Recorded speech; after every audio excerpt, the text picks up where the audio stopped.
What's going on, listeners? Welcome back to Matt Goes to the Movies. Today, in anticipation of the Snyder Cut of Justice League, Rob and I are here again, but this time we are going to talk about Batman v Superman, and not just any version, but the Ultimate Edition. And I know Rob has been super pumped to talk to me, putting him through this. But Rob, nonetheless, we are here.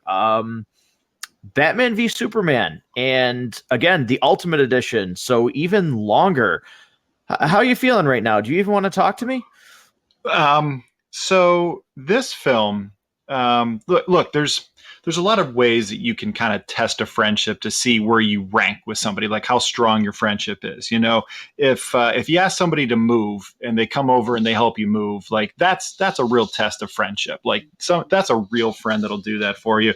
If you get really, really hammered and you need someone to come pick you up at the bar or party that you're at, like a really good friend will do that for you. Like, those are the kind of people that you know you can count on. There's a different kind of friend that's willing to rewatch this movie for you, and it's it's even more of dedication than helping somebody move or picking up a hammered friend at a bar, because wow, this is so the Ultimate Edition. It's longer. It does give some. It does make it a better movie, but it's not a good movie to begin with. There's some really bad choices made. There's some really nonsensical things that just don't add up. I know we're going to get into the Save Martha thing. It's been so overdone to the point now where it's not even funny to make fun of it anymore, but I'm sure we'll get to it at some point. The real conflict in this movie is not Batman v Superman. I mean, I know we're kind of in pre-spoiler territory here, but I'll go light spoiler for a second. The real conflict in this is this movie v common sense. This movie v a cohesive plot. This movie v this movie's audience. That's the real conflict here, because the two characters barely spend time on screen and certainly only actually truly fight for, like, I don't know, maybe 10 to 15 minutes of actual conflict time on screen. Yeah. I think with this movie, though, there's so much that we really can't talk about it without it being spoilers. So, Rob, I think in the interest of being able to actually talk about this, I think this is one of those things where we just warn the listeners that, listen, in order to talk about this movie, guys, it needs to be spoiler talks. There's really no way for, at least in my opinion, us to talk about this movie and say, well, quite frankly, I didn't like it. That's basically my 2-minute warning that we usually do for these. So, listeners, if for any reason you haven't seen Batman v Superman or you haven't seen the Ultimate Edition, it is streaming on HBO Max. That's how I watched it. And Rob, I think that's how you watched it as well, right? Yeah, I'd not actually seen the Ultimate Edition before, so I was kind of curious to see what those extra 31 minutes are. And for any of the listeners who have not taken the time to rewatch this movie, and trust me, I don't blame you. If you're curious about what those extra 31 minutes are, we will cover that later. Yeah, so I think, listen, for anybody who's listening to the show, this is the point where if you don't want spoilers, let's go ahead and pause this episode, because Rob and I are going to start talking about Batman v Superman in full. Rob, I want to start off because we're going to have a lot to talk about in terms of negative. But I'd like to start off with some positive, because there is. Number one, and it wasn't this way at first, and this is how I feel, but Ben Affleck, there was not a lot of, I would say, faith in his casting. I think he's the best part of this movie. Not only is Bruce Wayne, his costume as Batman is unbelievable. And the opening scene that we get with this movie, which is a flashback to Man of Steel, but showing Bruce going, through rubble and buildings collapsing and driving, trying to get to his business to save his workers. that is Bruce Wayne. I thought he played this part amazing, and I think anybody really that I have ever talked to or seen, they kind of were eating their words when they were like, "Oh, he's going to be terrible. Why would they cast this guy?" I think hands down, he's the best part of this movie. Where do you stand on him as Batman in this film? In this film particularly, so you're right. When the announcement was made that we were getting Batfleck, there was a very strong fan reaction to that casting.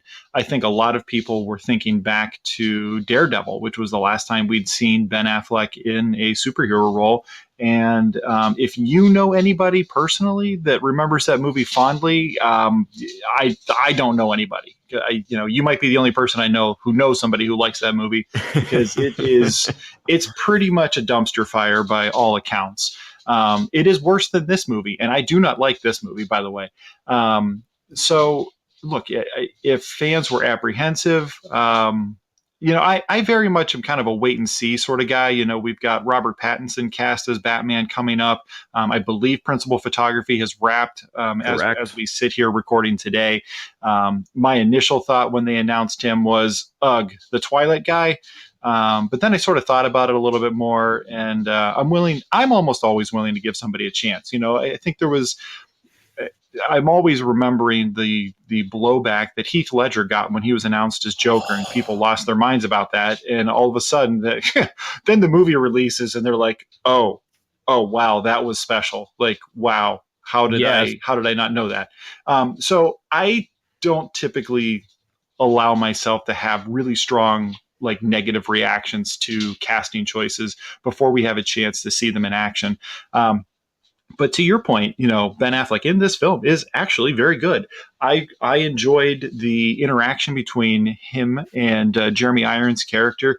It's a different take on Bruce Wayne. It's a different take on Batman. It's definitely a different take on Alfred. Alfred is less the butler and more of, he's still showing a little bit of the fatherly love, but not as much as what we kind of get in the comics. He's really begrudging, and he's kind of bitter at times, even in their relationship. He also shouts out of the Eddie Bauer catalog exclusively. Yes. I don't know what's up with his outfit sometimes, but yeah, no tuxedos for him. But look, we get a Batman who kills, which that is something that I think was very controversial about this choice.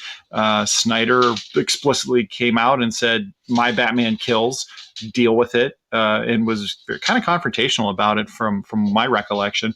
And I've always sort of thought that makes more sense. Like, you're telling me there's no chance that Batman's fighting a whole bunch of Joker goons on the top of a building, okay? Right. I mean, as it always happens. Like, he never, ever once kicked some dude and that dude tripped and fell off the building. Like, that's never happened. Like, really? Like, there's never been a time where he was driving around in his Batmobile, chasing after somebody and, shot a rocket or something like that, and that car blew up. Like, he's never killed. Like, no, never once. So it's never really held up. And to try to have him pull punches on film in a way that's going to make sense just really doesn't make sense. So go for it. Make him, if you're going to have him 20 years on the job and kind of jaded and kind of bitter and kind of, even darker and more violent than what we get in the comics, go for it. Let it happen. Yeah, I think that's one of the things, and a lot of my praise is just going to continue to be for Batman. And I have to give Snyder credit in terms of, if this is the character that he wanted to portray, obviously had an idea, Ben executed that idea, but this is a Batman that you can see more so than anybody else. And to me, it's believable because of how long he's been doing it. Christian Bale, in movie time, he really was only Batman, I think, for like 4 years. By the time that trilogy was done, you had Michael Keaton. Let's forget about Val Kilmer and George Clooney. Yes, but this Batman, like you said, he's been doing this for 20 years. Obviously, there's a scene where he walks by, Robin's costume, and it's confirmed that he had been killed by the Joker. This is a Batman who has been through everything. There's a line later in the film where he talks to Alfred, and again, just a very good emotional scene. And he says, 20 years in Gotham, Alfred, how many good guys are left and how many of them stayed that way? This is a Batman that's just, he's tired of it and he's defeated, and it's played so well in this movie. I think that's one of the reasons why the latter half is so disappointing, when he just, basically drops to his knees and bawls his eyes out. He doesn't really do that, but because he shares the same name with Superman's mom, like their mothers share the same name. And it's just, there's so many other ways you could have gotten to that, but he just has so much emotional weight. Rob, another scene is when he's sitting there in the mausoleum or whatever it is on Wayne property where his parents are buried. He says to Alfred, he says, I'm older now than my father ever was. And this might be the most important thing I do with my life in regards to stopping Superman. That scene carries a lot of emotional weight. I felt that. Like, I was like, wow, like think about that. Like, this guy has, outlasted, his father was taken from him. Sorry, quick change of pace here. Why did we have to see his parents getting shot again and in slow motion? I never need it. Like, oh my God, we know his parents were shot. But the line about him, being older than his father, I think that was another great scene. Rob, some more of the stuff that I've talked about, there's so much praise for me with Ben Affleck in this movie. I can't stop thinking about how good he was. I think he's underrated at times because, certainly, like we already said, Daredevil was not good. Armageddon was kind of cheesy, and he was kind of cheesy in it. But as he has gone through his career, and he was in a couple of rom-coms here and there. He was in one with Sandra Bullock. I can't remember the name of it, but Forces of Nature or something like that. I think it was on. I think you're right. Yeah, it's kind of interesting if you're into that sort of thing. So I think for a while people didn't quite know what to expect. I think in a lot of cases, actors tend to get pigeonholed into certain types of roles. You have your serious actors, your comedic actors. They don't always cross over. They sometimes do, but they typically stay in their lane. And I think for a while people didn't really know what to expect from Affleck. And I just don't think he gets the credit for actually being very talented. And I really enjoyed him, both in this and in Justice League. And I'm excited to see, later this week when the Snyder Cut finally drops of Justice League, I'm excited to see what that actually looks like. Because he was definitely a highlight for me. But I agree with you 100%. If I never see Uncle Ben get killed, Thomas and Martha Wayne get killed, the pearls falling into the street, if I never see those things ever again on film, I will be fine. I will totally be fine. Everybody knows Batman's parents were murdered by Joe Chill in Crime Alley when they were done seeing Zorro. Every sentient human being in this galaxy, and probably the next one over, knows this and has seen it 100 times. We don't need it. And if by some weird chance there was somebody watching this movie who didn't understand that Batman's parents were killed, and that's what drove him to take this vow that he fights this war on crime, and he falls down the hole in the well, and he sees the bats come at him, and that's where he gets his inspiration. Like, we've seen this so many times. It is so baked into the Batman, just the legend. It's unnecessary to put it on film. And it doesn't do anything for this.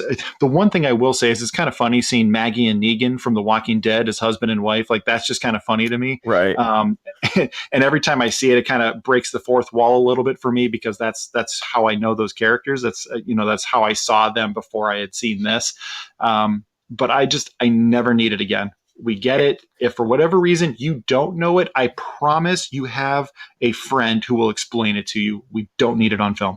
Yeah, you get it twice in this movie, actually, because they re-show it later on. So not only did we have to see it once in super slow motion, you see it again with the cringeworthy scene that we'll be sure to bring up later on in the review. Yep. So, we talked about the fact of, okay, the opening scene, he's great. The costume is great. His relationship with Alfred is fantastic. And again, I think Henry Cavill is incredibly passable. I think as Superman, I think he does a good job. I think he looks good, but he doesn't really he doesn't stand out in this movie, and maybe that's because of how well Ben Affleck is. But he's a low point for me. But really, the only other really shining part of this movie that I'd like to talk about a little bit is Wonder Woman. And even though we don't get her a lot, her scenes as just Diana, I like. And, this movie introduced us to the Wonder Woman score, where she drops down, jumping ahead to save Batman from what they claim is Doomsday. Her theme is unbelievable. This was the first, character for her to say, this is Wonder Woman. This is the first time we see her before she had her solo films. And I think she nails it in this role. And again, credit to Snyder for casting her, seeing something in her. Because again, she was another one. She's too skinny. She doesn't have enough muscle, blah, blah, blah, blah, blah. She's going to be terrible. And then again, all of these people eat their words and they're like, oh, she's really good. So she was another bright spot of this movie for me. Rob, what were your thoughts on her?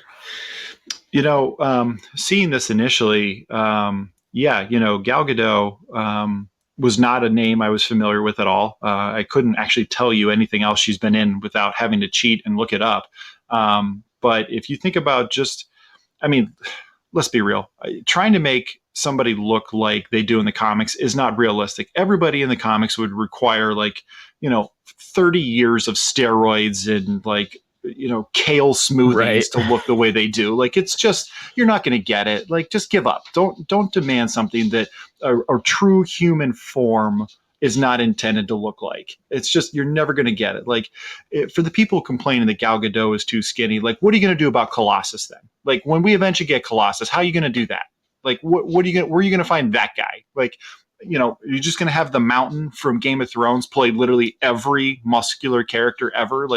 No, that's stupid. But I really enjoyed her. We didn't get much, and what I will say, I've accused this movie over the years of trying to do way too much. I think that for trying to really, this was basically a sequel to Man of Steel that was supposed to kickstart their connected universe. So they're trying to kickstart that connected universe. They're trying to introduce us to a new Batman. They're trying to introduce us to a new Lex Luthor. More on that later, I'm sure. They're trying to introduce us to a new Wonder Woman who's on a feature film for the very first time. They're trying to introduce us to Doomsday. More on that later. And GIF files, by the way. Yeah, they're trying to introduce us to, they're trying to do the Death of Superman storyline. They're trying to do all of these things in one film, and we don't even actually care about any of this yet. By the way, we've got just Man of Steel to make us care about the Superman characters. The rest of this stuff, and I'm sure we'll get to it later, but this film was trying to do too much. Going back to Wonder Woman, though, I feel like just the little tastes we got of her as Diana, kind of slipping in and out, and Bruce being a master detective is used to kind of dominating these conversations and tricking people and getting them to give up information when he needs it. He was not ready for Diana to be better at that than he is, because she's hundreds of years old. Right. She's been doing this much longer than him, is much better at it than him, and is kind of a savage. And I really enjoyed seeing her kind of beat him in those scenes when they're kind of in their alter egos. We only got little tastes of it, but I think that made me even more excited to see Gal take on the role of Wonder Woman and see what happens further. Certainly, I think her her film, the original Wonder Woman film, is by far the shining best example of what DC could do, and it's really a very good movie. But I think just giving us a little bit here and there was enough to get us more interested for more of her in the future, and it's one of the few things that I think was done very well with this. Yeah, you talk about her kind of one-upping him, and I do like the line because we, the audience, know who she is. Bruce doesn't, but when they're both at the party, and it's when he first meets Clark, but he's questioning her about what she stole from him, and he says, again, I might not have the exact line, but I'm guessing 9 out of 10 men would let you get away with anything, especially in that dress. And she's like, "Oh, you're the ninth, or you're the 10th," and he's like, "No, I'm the first." And he says, "I know women like you, but you don't know anybody like me." And she's like, "I don't think you know anybody like me, buddy." Like the way that she delivers the line, again, like she just seems so confident in this role that, like, you don't know what you would be getting into right now, buddy. Like, Yeah. like I'd snap you if I wanted to. But yeah, I liked her a lot. I thought she was great. And it's weird too to say, because Rob, we're later on in this episode at the end, we're going to, because of anticipation of Justice League, the Snyder Cut, we're going to list how we rank out these movies. And I have this movie higher than some other one. So it's going to be funny to talk about how much I actually don't like the DCEU as a whole. Yeah. So, but that'll be for later on. So let's talk about what doesn't work in this movie, because there's a lot. But wait, there's more. We can do that all night. I mean, the first thing is, in the Ultimate Edition, it is cleared up, and we can talk about that more. But this movie, even with the Ultimate Edition, there still doesn't really... There's so many plot holes of everything just seems to be a coincidence or just the most convenient luck in the world for how these events line up. Even with the Ultimate Edition, I still cannot get, and it's part of that opening scene, the opening moments of the movie. Why would anybody in their right mind all of a sudden believe that Superman just burned all of these people when Lois goes to Africa? They try to explain it more in the Ultimate Edition, that they were burned by flamethrowers, so they would think it was his heat vision. The theatrical version is just like, you literally sit there and go, "What? Wait a minute, what? How is Superman involved in this? Like, how did this get to point A to point B?" But even with the extended edition, I don't understand where the story's going and how its characters get, like I just said, from A to B. It's literally just, it's not even spoon-fed. I don't know how else to describe it other than, Rob, I think you said it best before we did this review. It just doesn't make sense. You just scratch your head and go, how did we get here? So that hostage scene, I do want to talk about a piece that I do like from that. And we see a little bit of darkness to Superman in that hostage scene that we don't normally see from him. That's very rarely how he's portrayed. Typically, he's the big blue Boy Scout. That's kind of one of his many nicknames. And he's kind of boring that way. And you talked a little bit about Henry Cavill and his portrayal of Superman, and I think he looks the part, and that's great. And I think he does a very, very serviceable job. But Superman's kind of a boring character to play. And a lot of times in the comics, because he is invincible, he really has no major weaknesses. The only way to usually make him interesting was to try to expose his secret identity, or to try to harm the people around him. Lois gets captured like every fourth issue. Jimmy Olsen gets captured, like Perry gets captured, Martha gets captured, like everybody gets captured or taken hostage or whatever. That's the only way to make Superman interesting. But you're right. There's so much of this film that relies on happenstance, random chance, lazy writing. I'm going to start with the whole premise of their conflict being stupid. Batman hates Superman because, and I think I have this accurate, because some things blow up while he is fighting a supervillain.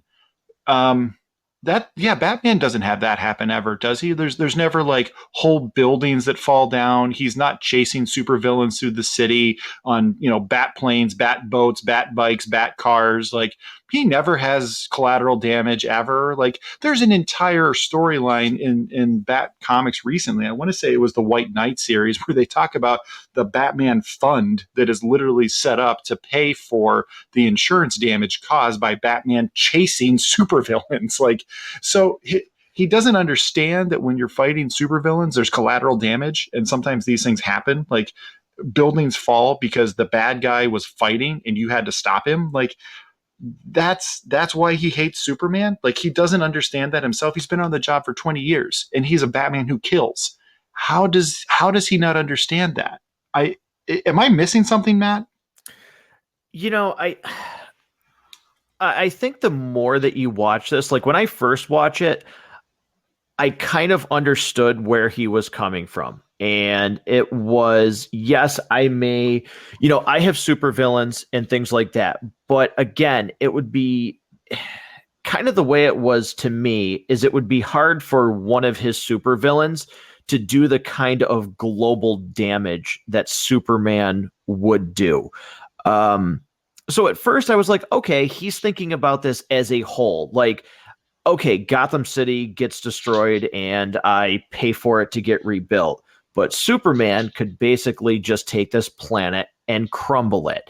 And I think there's still a way for him to be upset over that. But I don't think, as awesome as the opening scene is where he sees Superman and Zod flying through the building, it still isn't enough motivation for me to sit there and say he hates this guy with a passion. If anything, there's been animated shows that have done this much better. He would investigate this guy a lot more. He would he would know everything there is to know about this guy. And I think what we really needed is we needed separate movies. We didn't need these two, and I know however this came to be, we needed more individual movies where Batman and Superman were able to maybe come at odds. And I think one of the things that needed to happen is before we got Batman v Superman, we needed Justice League. We needed a reason for them to fall apart, which would have been more emotional. If it was, I'm a superhero, you're a superhero, this threat is coming, let's team up. I think if we would have gotten more team up movies, this could have had a huge emotional impact to where these guys are just different. Like they're different beliefs and how they get things done. Something happens where this Batman and his mindset of not only does he kill people, like I don't think maybe that's what a lot of fans had a super problem with. He obliterates people. Because let's not forget, in Batman Returns, Michael Keaton throws a bomb in someone's pants and kicks him down a sewer. So it's not like Batman hasn't killed on screen before. Now, I don't know if that was the problem, but Rob, like when he's in the Batmobile, that one chase scene, he tears these guys to shreds with bullets. So I think maybe that was a little jarring for fans, but I just don't understand the motivation. It doesn't really hit to me because I can't stop thinking about how much more weight it would have had these two fallen apart instead of just being, and I'm putting air quotes up here, at odds for 11 minutes of let's fight. Think back to, and there's going to be a lot of comparisons between this film and Captain America 3 Civil War, naturally. Think back to how you felt when Tony Stark said the line, "So was I," referencing Steve Rogers calling Bucky a friend. They released that in the trailer for the movie, and I felt it. Like that had an emotional impact on me. The only reason I care about in the in the scope of this film, the only reason I actually care about the conflict and the fight between Batman and Superman is not because of anything that's happened in this film or the film that precedes it in the DCU timeline. It's based on everything that we know about these characters from years of films, comics, TV shows, animated specials, all of these things. That's the only reason I care about their fight and why it has any resonance at all. I could not agree more that we needed to see them be built up in some way so that when they do come into conflict with one another, there's something there that matters. It means something. There's so many things that don't make, I mean, most of Batman's rogues gallery are not true metahumans. They're, it's mostly like kooky characters like the Joker and the Riddler who are, insane and brilliant at the same time. Penguin is certainly never going to be confused with a metahuman. Bane maybe, but that's just mostly because he's on super steroids. Like, what kind of seems strange to me is at no point in his 20 years on the job is Bruce kind of looking at the villains he's had to face going, he's got that whole, if there's a 1% chance, he goes into that whole thing, but there's a 99% chance that this guy could help you clean up the streets that you've been fighting for 20 years to do. Cause he's got abilities that you do not have, that Right. he can take on threats that you cannot. And I think you talked about it a little bit earlier. We missed so much in this film of the detective aspect of Bruce Wayne, of him researching and being the most prepared guy for everything. I mean, Bruce Wayne is typically written as a character who has contingency plans for his backups, and he has backup plans for his contingencies. And we did not see that at all. We saw him routinely get outclassed, get outplayed. We saw that throughout, and we saw him overextend himself. We saw him overestimate what was going on, completely miss obvious things, go too fast when he should have slowed down and asked questions and gathered information. He jumped to conclusions way faster than he should have when he was the only person on planet Earth that was jumping to that conclusion. We really didn't see that aspect of the character.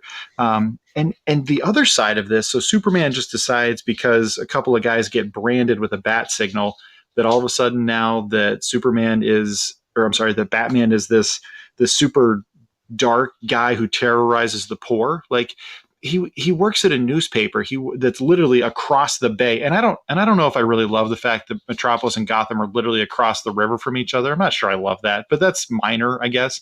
But he works at a newspaper that would have at least covered some of this. The guy's been on the job for 20 years, and you're going to tell me there was never a time that Joker had the whole city hostage and Batman came in to save the day. Like he has no frame of reference that Batman is actually a hero that has saved countless people, that has stopped countless terrorist attacks from going off. Like their reasons for not trusting or liking each other right from the onset of this movie just do not make sense and do not work for me. Yeah, I mean, the fact too, like when they're at the party, when they first meet, the fact that he sits there and says, Clark is standing there and he's like, who's that? If Gotham, because again, like in this timeline now, he's been Superman, he's been around. You guys cannot be separated by water and what looks like, I don't know, a 2-hour drive. Not even, because you can, like, I don't know how long it would take you to travel between both of them at normal speed. You cannot convince me that he doesn't know who the heck Bruce Wayne is.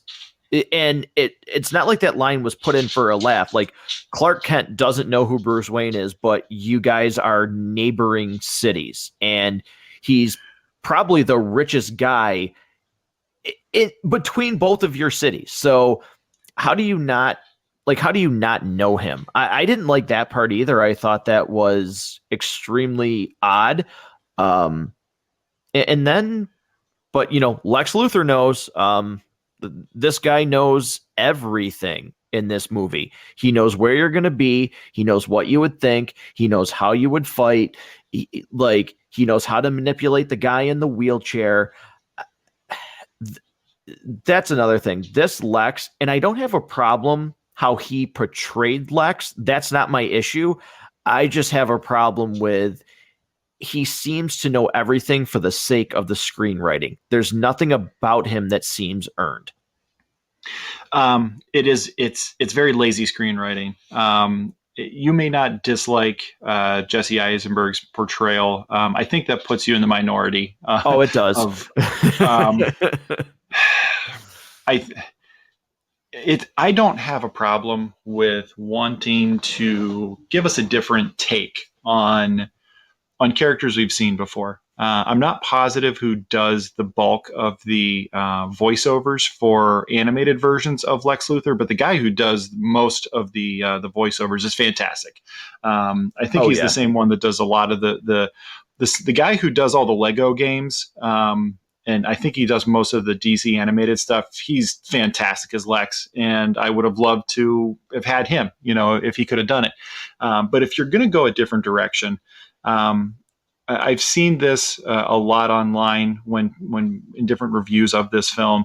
There are people who draw direct correlations between what Jesse Eisenberg did with this character and what we saw Heath Ledger do with the Joker, and feel as though he was trying to do too much of that. It really, when you hear that critique, it's very easy to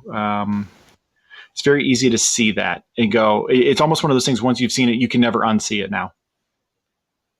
Gotcha. I'd have to really look at that, because I thought some of his motivations for why he doesn't like Superman were actually pretty just. I felt that was one thing that did work in this movie because of his relationship with his father and thinking basically his father was end all be all. And it seems like there was certainly a lot of mental and physical abuse in his relationship. Um, but he says, like, no mighty God came down to stop dad's hand to strike me, or whatever, again, the exact line is. And so he sees that in Superman. Like, if you're supposed to be this godlike character, this, person, well, nobody came and saved me from when this terrible things were happening. So you're not going to come and save everybody. So, if he's all powerful, he can't be all good. I really like that philosophy.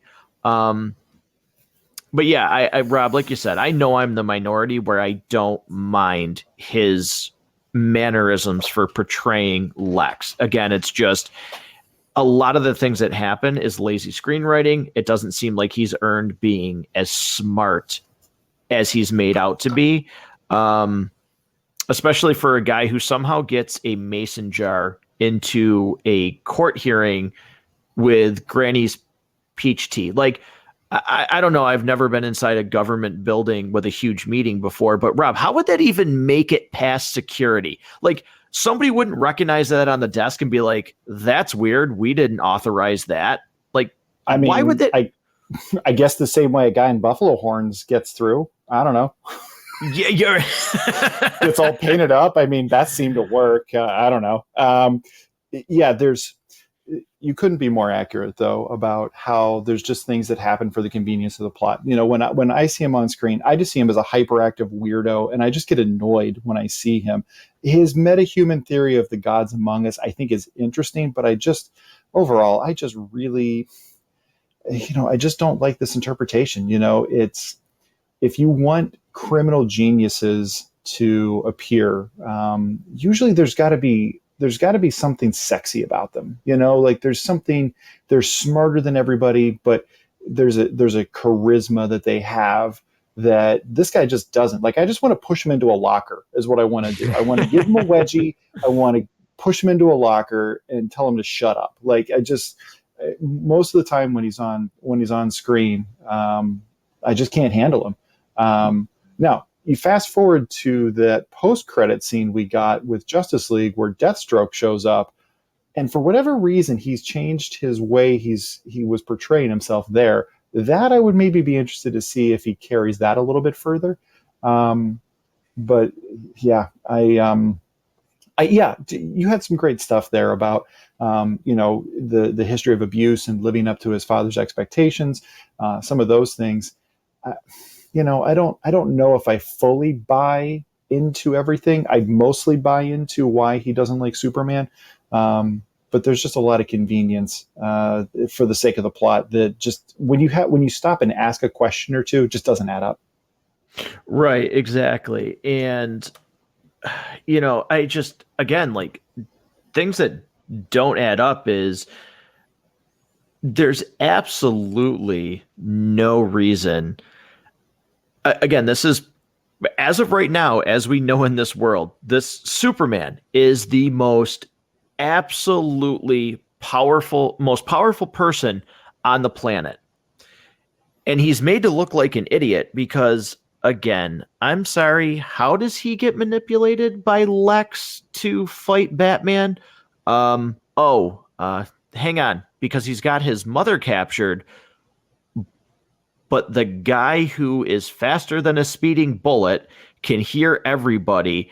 He somehow wouldn't be able to find her without going and being like, oh yeah, I gotta fight Batman. Again, it's the weakest motivation for these guys to fight. And, Rob, you say you don't, Batman's motivations, but Superman's motivations are even weaker in my view as to why he would even entertain the idea of fighting this guy. In different periods of the comic, he's identified people just based on their unique heartbeat that he can hear. And if you want to say, well, that's not how he's been represented here. Later in this film, when Lois Lane is drowning, he can hear her heartbeat, and he goes and he finds her based on that. Like, they don't even bother to try to cover the room in lead or anything like that, or even, it's just a shack. It's like an abandoned warehouse. Like, they don't even attempt to do anything that you go, oh, okay, I can see why you would do that. Like, that to me is just, that's just not being respectful to your audience. Like, it just doesn't make sense. Like, the guy's, like you said, faster than a speeding bullet. He has X-ray vision. He has super hearing. He would be able to hear his mother's whimper and know that was her, get into the room, and he could use his X-ray vision to find her, use his laser vision to fry out the firing pin or whatever it was that they were holding her hostage with, get in the room, punch everybody square in the nuts, and grab his mom and be out the door before anybody even knew what happened, before the first bout of pain even hit. It just doesn't make sense. You mentioned the warehouse, though. It does lead to another kick-ass Batman scene. When he just goes through those goons in the warehouse, very much Arkham Knight fight style. For anybody who's listening to this review that has played the Arkham video games, his fighting style in this for Batman is so on point. And that's another thing, that's another scene that Batman just steals the show, because at least the warehouse scene is entertaining, because in the Ultimate Edition, there's more of it. He just beats the crap out of these guys. That scene is fun. There is, I'll call it the Bat Max scene before, where he's kind of in a dream sequence a little bit. It's bad. Thank God, because otherwise it is, to me, is indefensible. I mean, the choreography in it does not work. I go, oh my God, this is so bad. Why? How did this make the cut? And then what's interesting is there's almost like a flashpoint sort of Easter egg. He kind of wakes up to somebody trying to tell him something, and then wakes up a second time. It would be a shame if that never gets paid off on. It would be a shame if, through all of the ups and downs we've had with the DCEU, and actors are not coming back ever. They're done with the character. They're done with the series. Maybe they are, maybe they aren't. Maybe we're getting a Flash movie. Maybe we're not. Maybe we're just going to continue on with the characters that kind of did well in their solo films. There's just no way to know what's actually going on. It would be a shame if that never got paid off on what that actually was. Yeah, I think that's one of the things we're going to, hopefully maybe see with the Snyder Cut, because one thing that he's been clear on is he still made the movie that he wanted, even though it's been said that some of his movie does not line up with what we've seen from like the Wonder Woman sequel, Aquaman, things like that. So it'll be interesting. That's another discussion because we're going to review that movie. But I think there's going to be a lot of, well, what do we do now? Where should this go based on what the reaction is going to be to this Snyder cut? And do they need to pull another fork in the road and say, boy, we got to go back in this direction because the DCEU has flip-flopped on what they're going to do. Is their universe connected? Do they care about having 3 different Batmans in circulation? So, but again, that's another conversation. This is, that's another very long conversation with a long movie that's coming out. But I want to bring up, and I mentioned this, Rob, that you said there's a lot going on in this movie. Death of Superman. There is trying to create, this movie is titled Dawn of Justice. And I found it funny from day one. And the more and more time that passed, so Lex Luthor knows everything. He knows Clark Kent is Superman. He knows Bruce Wayne is Batman. We get a look at Aquaman. We get a look at Flash, and we get a look at Cyborg. And Lex Luthor, with the drive that they stole from him, has video files of all of these characters. And it's a tiny thing, but it just makes me laugh. Who decided what the symbols were for these characters? Because this is a LexCorp file. So Lex Luthor, in his infinite time that he has, decided that it's just so lazy to me how they incorporate these other characters and then say, yep, because you know who they are, care about them.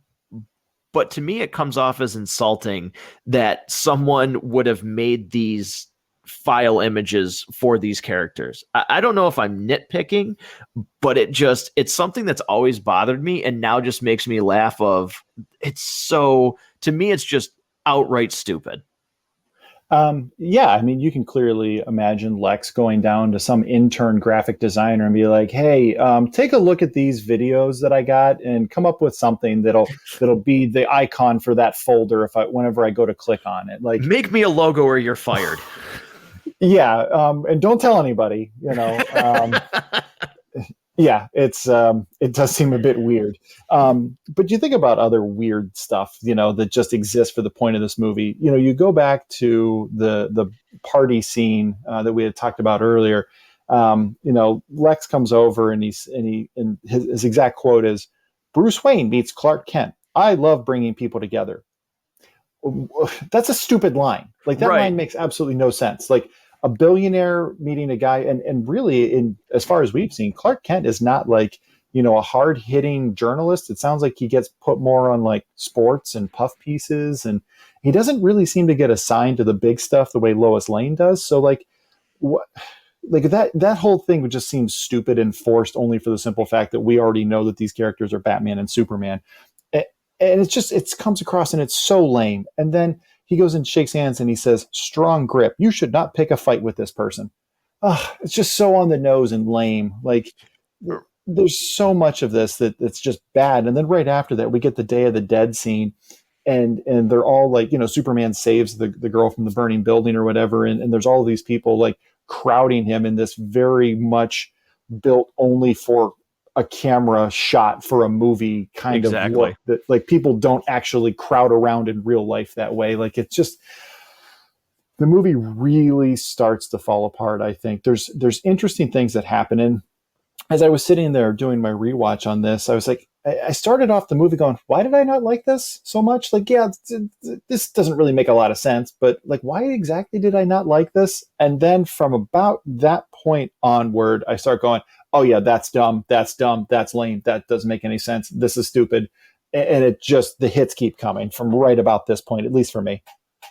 Yeah, no, it really, in the beginning, you can look past some of these things, but yeah, once it starts going downhill, there's really not a lot to save it. And again, there's a couple things in between, like again, the actual introduction of Wonder Woman. But even that, aside from her, the fight, and we can get into this character, when all three of them team up, it doesn't, again, it doesn't seem earned. So it's just like, okay, yeah, it's cool to see the Trinity together. But again, we got that in 2012 with a 360 spin around of the Avengers that brought heroes together way better than this movie did. So regardless of the fact of, again, as fans, like, oh, we know these characters, this movie doesn't, I just have to keep coming back to it. It doesn't earn anything. None of the moments feel earned. None of the moments feel like they would bring in a casual viewer, because there's no reason to care at all. Even the death of Superman in this movie, I don't know, Rob, did you care at all? Like, I didn't. I was like, yes, so like, who cares? What am I supposed to feel for this? Did I care? Nope. No, I didn't. And that's bad. That's not a good sign. Right. So, want to touch base on, you talked about the 360 camera view in Avengers that we got in the 2012 film. I'm positive people who listen to this show know exactly what shot it is you're talking about. I know exactly what shot that is. It is iconic. It is well put together. It's a perfectly scored moment. The music that's chosen and the beats that are hit at that moment, the build up to that scene, it resonates. Nothing in this film resonates. They're trying to make you care about characters that haven't, to the way you phrase it, haven't earned the audience's care. Superman dies at the end. Did you believe for 1 second he was actually dead? I mean, no, because for 1 second. Well, they couldn't even. Again, not to sit there and say like, oh, don't insult our intelligence, but you couldn't even leave it as the fact of like, he's dead. You had to show a scene of the dirt on the grave rising. Like, you couldn't that's not even how he came back. Right. Like, you couldn't even have enough integrity to just bury him and that be it. Plain and simple. Like, plain and simple. Imagine an alternate DC extended universe where this movie is the 5th or 6th movie. The conflict between these two characters is the 5th or 6th film. We've already had a Justice League. We've already had enough solo films to establish who these characters are and why we should care about them and who they are. They do this. We get a true death of Superman. How much better would that have worked? How much better would that have felt if there had been any kind of setup instead of just, and look, this is a 3-hour movie when you get to the extended cut. And yet it seems like everything was still rushed. How do you make a 3-hour movie that rushes the important emotional beats? How does that happen? Like, how do you do that? They do the death of Superman, which is an iconic storyline in the comics, but immediately it's being undone. Like, there's absolutely no chance that they leave that character in the ground. But imagine a film series where he stays dead for 2 or 3 DC films, and we have to see the world react to it. We have to see some villains who are very powerful kind of pop off a little bit. And now all of a sudden, Diana and Cyborg and Batman and whoever else we get at that point have to figure out a way, like, we have to pull, we can't rely on the weight that Clark was pulling. We have to now find ways to overcome this. Maybe you get Supergirl in there or something like that. I don't know. I'm just kind of throwing ideas out. But you get 2 or 3 films without him, and then he makes the comeback. That whole return of Superman where you've got, Cyborg Superman and the Eradicator and Steel and some of those really interesting characters and Superboy, and then you get the black costume and things like that. I would have much rather seen that. It would have been much more compelling. It felt like whoever was making the decisions at Warner Brothers or DC, wherever these levels of decisions were made, They saw the success Marvel was having, and that they could basically just, oh, hey, look, there's a new MCU film, and they just back up a dump truck full of money, and that's the box office. Like, it's just, Right. it dumps it all over. And they wanted to try to jumpstart what they were doing. They were too far behind. They never really tried to connect their characters together before. They'd certainly done a series of Batman films. Superman had been in a bunch of films.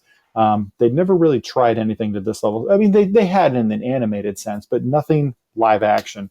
And they tried to jumpstart it with one film to try to pull all this together. And they even call it Dawn of Justice. So we know this leads into Justice League, and we know there is literally zero chance they're going to have a Justice League movie without Superman.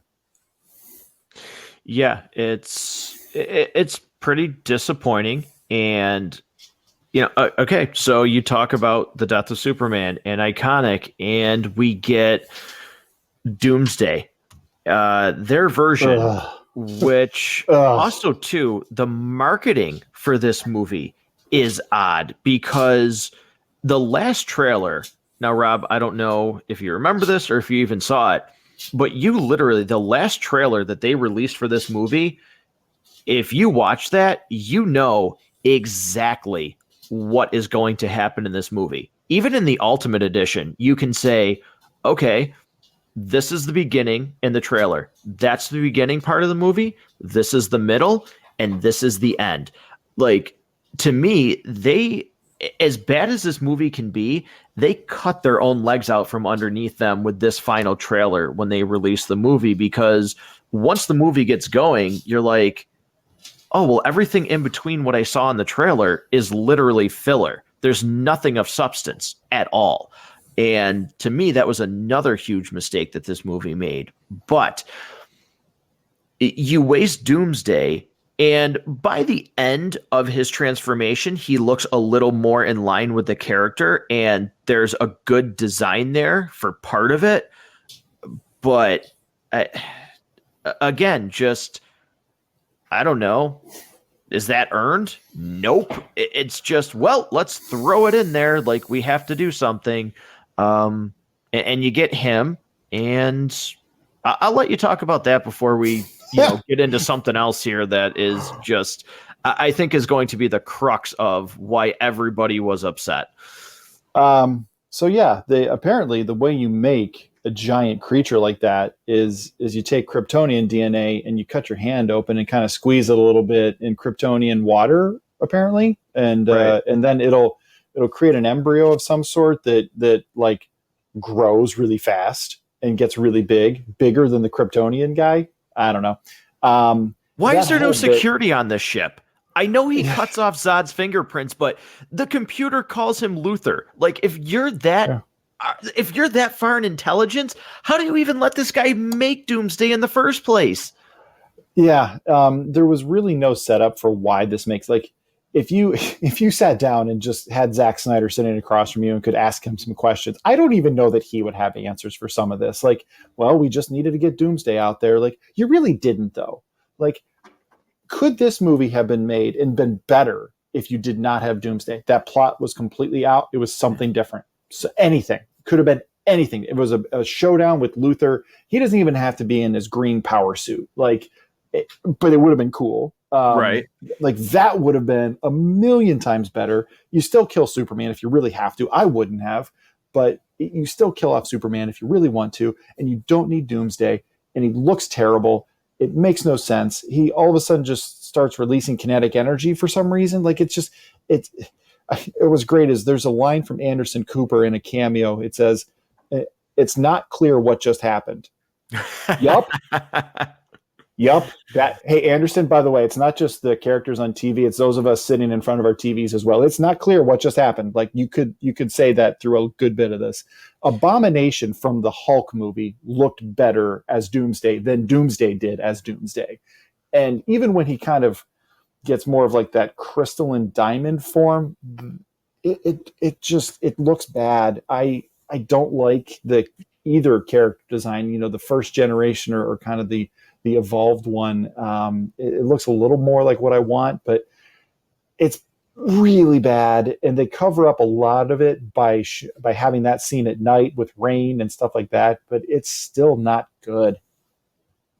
Yeah, Rob, do you think anybody listening, uh, is it believable that like the Snyder Cut is my most anticipated movie of this year? Because I don't think if you're listening, it would sound like I'm actually excited for like the Snyder Cut of Justice League. But you know me, and you know how much I have been Yeah, dying you for are this. just as responsible for it as I think anybody, and believing in it. You're the only person I know who ever believed it would happen, and I doubted it up, and I will probably still somewhat doubt that it's happening until I finish watching it, because it's so unprecedented. But I've gone through a wide range of thoughts and emotions, on the Snyder Cut, including my rewatch of this film. Watching, hearing that Joss Whedon came in and reshot a lot of it, I was thinking to myself, oh boy, it must have been really bad, knowing that this film was not well regarded. Right. Knowing that Joss had done Avengers and done very well. So for Justice League to still be terrible, even after knowing that a guy who has the pedigree to do this sort of thing came in, tried his best to save it, couldn't save it. Wow, how bad must the original have been? Like that's always been my prevailing thought around it. And then you start hearing little things here and there about what the storyline was supposed to be, and you see the black Superman costume, and all of a sudden you hear it's actually happening, and I'm thinking, I'm still not sure it's actually any good. But they're willing to sink $60 million in to finish it. There's some reshoots, and there's some debate about how much reshooting was actually done. According to Snyder, it's just that one nightmare scene with Jared Leto. So you start thinking like, okay, is a studio going to sink this much money into something that's never going to go anywhere if they don't think there's something to it?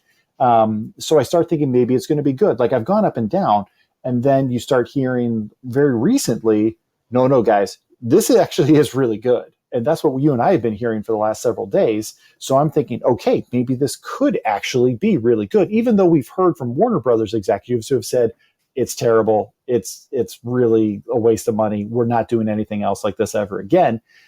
So then I go to sit down. I'm like, okay, well, I've not seen the ultimate edition of Batman v Superman: Dawn of Justice. Let me see what Snyder's true intention was. And I sit down, and it's bloat. It's a 3-hour movie. I'm about to watch a 4-hour movie later this week. And now I'm going, ugh, geez, when you just give Snyder the keys to the kingdom and just let him do his thing, it's still not a very good movie. So that's sort of my description of my roller coaster of thoughts and emotions on the subject of the Snyder Cut. And I'm sure you've got many more.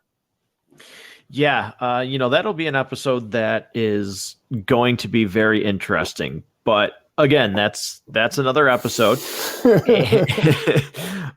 But we talked about Doomsday.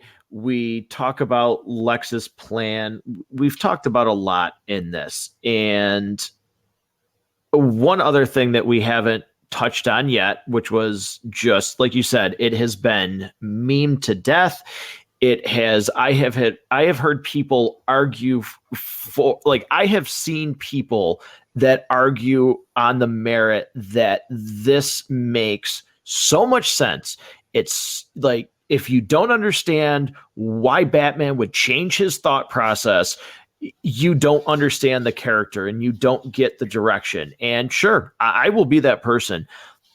I will say right now, I have zero tolerance or zero understanding of how the name Martha, and Rob, you don't agree with Superman's reasons for disliking Superman, but no matter how you feel about why he thinks Superman should be taken out, I am sorry, a name is never, ever, ever going to change that. You cannot convince me otherwise.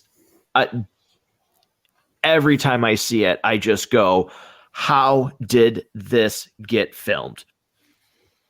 So there's a lot of people that have to go into making a film, right? There's your executive producers, you've got your studio, you've got your screenwriters, you've got people on set, you've got your director, you've got the people that the director listens to and gets advice from, and you have actors who have been in Hollywood for a very long time. And somehow Save Martha still still manages to make it through all of those people and make it onto screen. And an editor sat in a booth and looked over at Zack Snyder and said, you sure this is what you want? Like, I'll play it back for you. Like, let's run this through a couple times. Does this look stupid to you at all? Does this make no sense to you? Because I'm kind of getting a no sense vibe for me. Like, you show it to test audiences and they didn't completely laugh it out of the theater. Like, why would he even say it in the first place? Like, there's no rhyme or reason to like, oh, he knows Batman's name. Like, it's not like they show anything like, oh, Bruce's mom's name is Martha. Like, he didn't even know who Bruce Wayne was. So it's not like they show him finding out what happened to his parents. Like, I didn't mean to cut you off. I just want your thoughts on this to evaluate further. Why would he even say that line? It doesn't make any sense. Like, no. You're about to get stabbed with a Kryptonian spear, and you're like, oh, you're letting him kill Martha? Who? Martha who? What? Like, yeah. Well, it just doesn't make any sense. Like, Matt, you and I have known each other for several years now. I don't think I know your mom's name, and I'm pretty sure I've never told you my mom's name. Like, it doesn't, like, what would that even matter? Like, these two guys are fighting, and he says, save Martha who? What does that mean to me? Like, What does that even mean? He would have been better off their dogs having the same name, because I know you know my dog's name. Like, your dog's name is Dax. Yes, I know your dog's name. Yes, yeah. You would have been much further ahead if you would have said my first dog's name to me from when I was a kid. Like, I would have actually stopped for a second. But wait a second, why did you say that name? Like, now I got to know. Like, hold on. You just saved yourself, buddy. Yeah. There's like 2 or 3 cats I had growing up that if you would have said that name, I'd been like, wait a second. Why did you say that name? Like, that's a little weird to me. But so yeah, the guy who's currently stabbing a piece of kryptonite into you, all of a sudden now you're going to negotiate with him. Hey, after you're done killing me, I get it. You're gonna take me out. That's fine. You go ahead and finish killing me. When you're done, if it's not too much trouble, on your way home, do you think you can save my mom? It would really mean a lot to me. I'll be dead. I won't be able to care. But if you could do that, you'd really be doing me a solid, bro. Like, I had actually read something somewhat recently. People had interviewed Zack Snyder, and they were kind of asking him to talk about the backlash to this scene in particular. And I think he's probably, my read on it was basically just he's gotten to the point now where he's sick of having to answer for it. And he's just like, yeah, some fans didn't like it. Oh, well, it's, yeah. And that's his just very blah about it. Like, yeah, it was a scene I wrote. Some people didn't like it. Oh, well, like that's kind of like, he doesn't even try to defend it anymore. Like, he doesn't go into depth on, well, actually, if you really think about it, like, he doesn't even try to excuse it at this point. Literally, you could do a whole episode, I think, on Save Martha and why it's bad and why it's stupid and makes no sense. But here's the problem is, though, not only is it stupid, but then they go through and they hit you over the head with it so many more times. So, like, just in case, audience, you didn't catch that both these guys' moms are the same, we're going to say it 800 more times and just smack you over the head repeatedly. Martha, Martha, Martha, Martha, like over and over again. They're totally the same name, you guys. Their moms are the same name. Like, holy cow. Did you catch it yet? No. Here it is again. How about now? Right. It's terrible. And we get the flashback of, his parents being shot. Because, that's what's going on. So, oh man, that scene. Oh, it's just, I think honestly, and when we talk about the DC EU as a whole here at the end, I think that might be the most, like, that's probably my worst thing about the DCEU is that scene right there. I think everything else they've done pales in comparison to how bad that is. That's how much that does not make sense to me, and is just again, to me, absolutely the laziest way that you had their conflict ended. Because, again, I don't know, instead of saying like when they're fighting, which we didn't even talk about that, because again, it's just like I don't know. It's not even cool to me. Like once you get through it and you get through the garbage, it's just like you forget all about the fact like, oh yeah, we got to see Batman and Superman fighting each other for about in the Ultimate Edition, I think like 8 minutes and 56 seconds. Why didn't you just say when he flew down instead of saying like, stay down. If I wanted it, you'd be dead already. Why didn't you just be like, look, I know you're Bruce Wayne. He has my mother. He wants me to fight you and kill you. I'm not going to do it. Let's get him. Why would Superman even fight him? He has no reason to. And on top of that, you notice tactically, he makes every mistake you could possibly make. If you're somebody who's Superman, you can do pretty much anything. Like if you really wanted to fight Batman, you just pick him up and you just yeet him into the sun.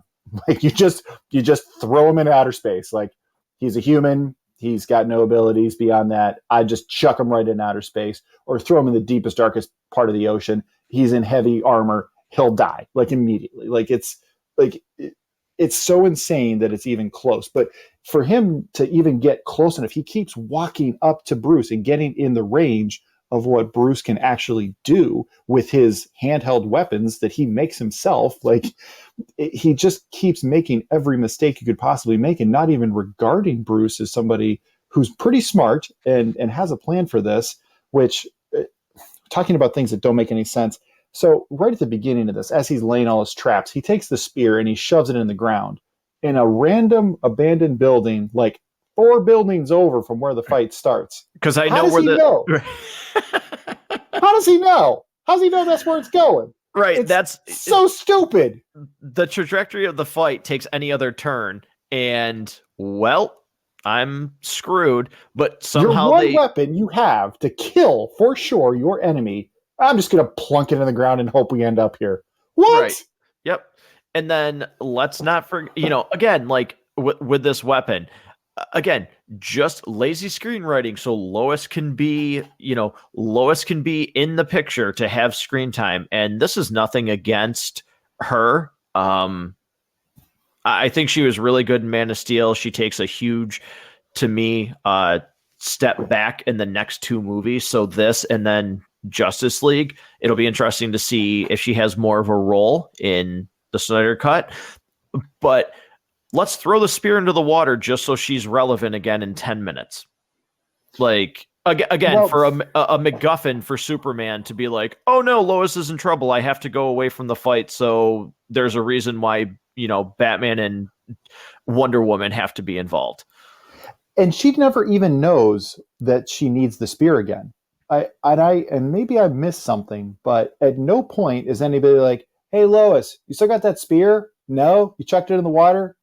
Could you go get it? Right. Like, no, it never happens. Yeah, even the Ultimate Edition, I don't pick up on anything that would indicate why she even goes back in the first place, because she's not, if I can picture everything, and again, we just watched this, she's not around any conversation that Bruce has, because Bruce mentions it, but she's not anywhere close enough to understand what's going on. She's just not. So unless she inherited super hearing, there's no feasible reason why she goes back after it. There's no feasible reason why most of the back half of this movie happens. I mean, if you think about it, you fast forward just maybe to like the midway point. The apex of the third act of this film is a Senate hearing. Like from just before then on, nothing really makes sense. It's almost like 2 different people wrote this film is really what it's like. Somebody started it, but didn't tell the other person like what the plan was. And the person who wrote the back half of the movie didn't know what the front half of the movie looked like. And they just kind of put their notes together and okay, that's good enough. Let's shoot it. Right. I will say one thing about that Senate, as ridiculous as a lot of that scene is to me, there is one part that I like, and that's where, she turns it around and it says Granny's peach tea, which is stupid, but seeing Lex not be there. And to me, you can see it on his secretary or his whatever she is to him, because you can tell that they're close. Like, he's savage. He is willing to achieve his goal, and he's going to sacrifice her. And to me, you can see that look on her face that when she's like, he's not here. I think you can tell right on her face that she's like, oh crap, I'm screwed. I like that it showed him being so savage that he doesn't care who he loses in his inner circle as long as his goal is going to be met. As ridiculous as his goal seems about how we got there, I do like that aspect of the hearing, that it just shows how far he's willing to go and who he's willing to lose to accomplish what he needs to. And I'm never really sure what the senator's goals are throughout this. I feel like I'm a little bit confused on, is she pro-Superman? Is she anti-Superman? And what's very strange, and you talked about this a lot in our review of the Justice League, the theatrical release of Justice League. There's this funeral. Everybody's in mourning for Superman, which isn't really earned. It doesn't really make a lot of sense, because there were certainly people in this film that were very anti-Superman. And you think about right before this even starts, there's people burning a Superman in effigy. There's all of these people that are demonstrating against Superman, and that's even before the bomb goes off. Right. And then not only that, anybody who disliked him from the Zod fight, man, that Doomsday fight certainly took out a lot of stuff too. It makes that scene even worse, really, when you look at just public opinion, and people wouldn't change instantly, and Bruce's change of his feelings of Clark changed so fast. Like, all of a sudden, because their mom has the same name now, he's like, oh, my bad, bro. Sorry. That'll heal, right?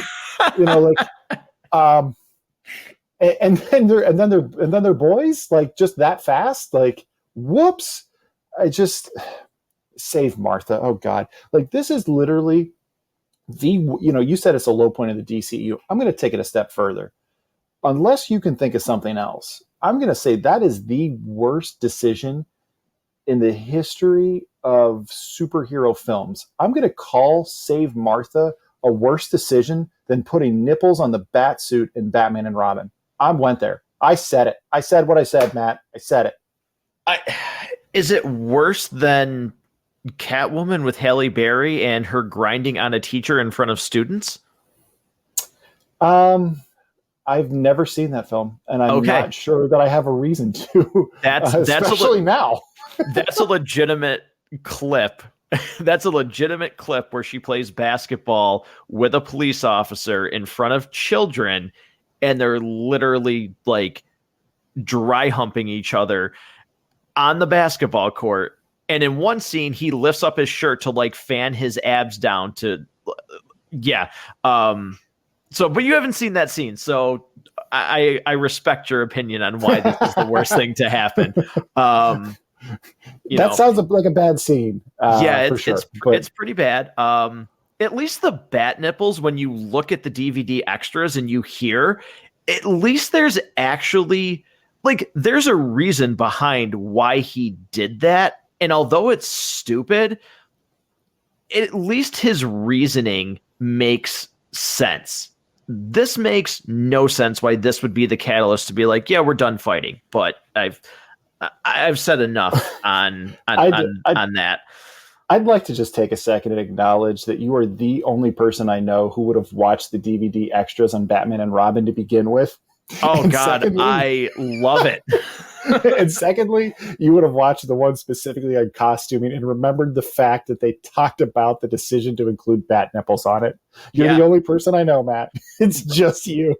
Rob, I have the Blu-ray special editions for all four of those movies, and that commentary on Batman and Robin is fantastic because everybody that gets interviewed craps on that movie like it's no tomorrow. Like, nobody has a care in the world to be like, this thing sucks. We're sorry. Filming it was terrible. Doing press for it was terrible. Like, it honestly is such a great laugh to watch those extras. And I've never seen somebody rip on a movie as much as the entire cast rips on the movie. But yeah, it's great. I actually will watch that of my own accord just to watch it because it's so funny. So, but Yeah, I think you're alone on that one. yeah, I might be. So I mean, what else is there to say about this movie? Because I think we've hit on all of the, I think we've hit on all of the points of what's good, and it certainly was not a lot.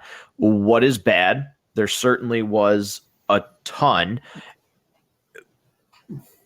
And what we've talked about, the movie ends. The movie ends on this ridiculous, like we talked about, cliffhanger of he's dead, but oh look, the ground moved with the coffin. Everybody's all of a sudden super sad that he's dead, but there's no transition scene where it's like, hey, he wasn't responsible for the Capitol bombing. There's just nothing, and it's even further intensified, like we talked about in Justice League, how it's like, wait a minute, how? Trust me, all of these people don't care that he's dead. Like, there's just no way. Yeah, I don't understand I don't understand anything about this movie. I said it before, but it just really, in a 3-hour movie, how did so many things feel so rushed? There was way too much that they were trying to do. If you think about all of the elements that were happening in this film, it should have been at least 3 or 4 separate films to tell the story they were trying to tell. Certainly the Snyder Cut of Justice League at 4 hours long is like 3 films almost right there. And originally, I think we were supposed to get 4 1-hour segments, and then no, they said, nope, we're just doing it all as one. I'd like to get into some of the differences between the Ultimate Edition and the theatrical release, because I'm sure there's people listening right now that have probably not gone back to watch the Ultimate Edition. Right. Because if you're experienced with the theatrical release, if you saw it in theaters, if you rented it or bought it on DVD or Blu-ray or whatever the case is, you've probably not gone back to rewatch this film because, I mean, really, why would you? And starting at the beginning, we had talked about the scene that takes place in Africa. There's quite a bit that's extended to that. We do find out that the cameraman is Jimmy Olsen, which I don't believe that was actually included in the theatrical release. And there's a lot more in this that it does actually add to what's going on. It does make Superman, it does give you an understanding of why those bodies are burned. It makes a whole lot more sense there. I kind of wish they would have left most of this. There's also that a subplot with that other character that we see testifying later, blaming Superman. It also includes her murder, basically, by Luthor's goons to kind of tie up loose ends and things like that. I really feel like this is one scene that should have absolutely stayed in the film. Yeah, no, I think, again, it still doesn't, to me, if you put any more thought into what happened, it wouldn't, you'd, change your mind very quickly on, well, there's no way Superman did this. But at least it points you in a direction of, you can understand why in the beginning people would have thought that, well, hey, Superman was there to save Lois. He killed these people. Again, I think with any just further investigation, it would be like, hey, he didn't do this. But at least it explains it a little bit more.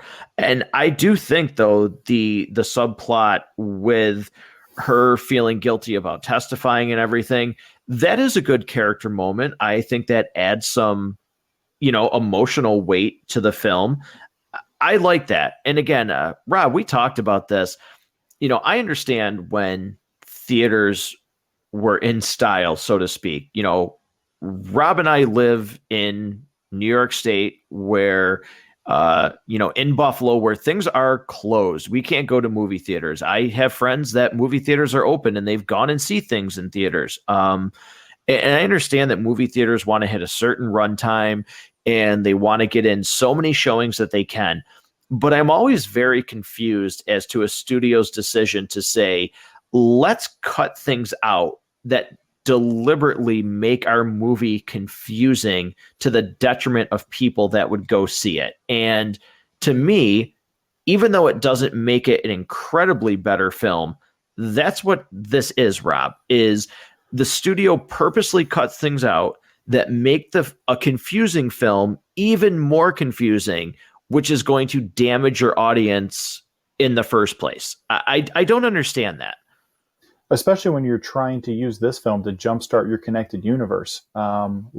Give us the things that we need to understand so we maybe try to care about the things that happen later. And this is one of the ones, that whole arc with her being cut. It's hard to understand it other than just simple runtime. And if runtime was really what you were worried about, I cut Doomsday first. Like, do it when you can do it right. Do a whole film on Doomsday, not just shows up 20 minutes from the end of the movie and now he's your big bad. Like, ugh. So many bad decisions throughout. There are some additional scenes as well when Clark Kent is still kind of poking around, trying to understand Gotham a little bit more, trying to understand Batman. He's talking to some of these people in an apartment complex. I actually think this scene didn't need to be there. To me, it just made it stranger that Clark didn't know who Batman was. Like, he works at a newspaper and still somehow didn't really have an understanding of who he was. I didn't particularly find that scene to work really well. Another one a little bit later on, he encounters the wife and son of a criminal that got branded by the bat and then gets murdered in prison.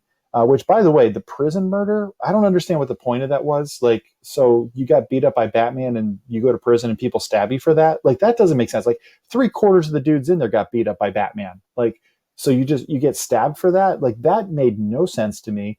I didn't like it. I didn't understand it. I didn't think it needed to be there. And the scene of him meeting these two was actually pretty bad. I think I felt like that whole scene was stupid. Matt, did you like it, or what did you think of those?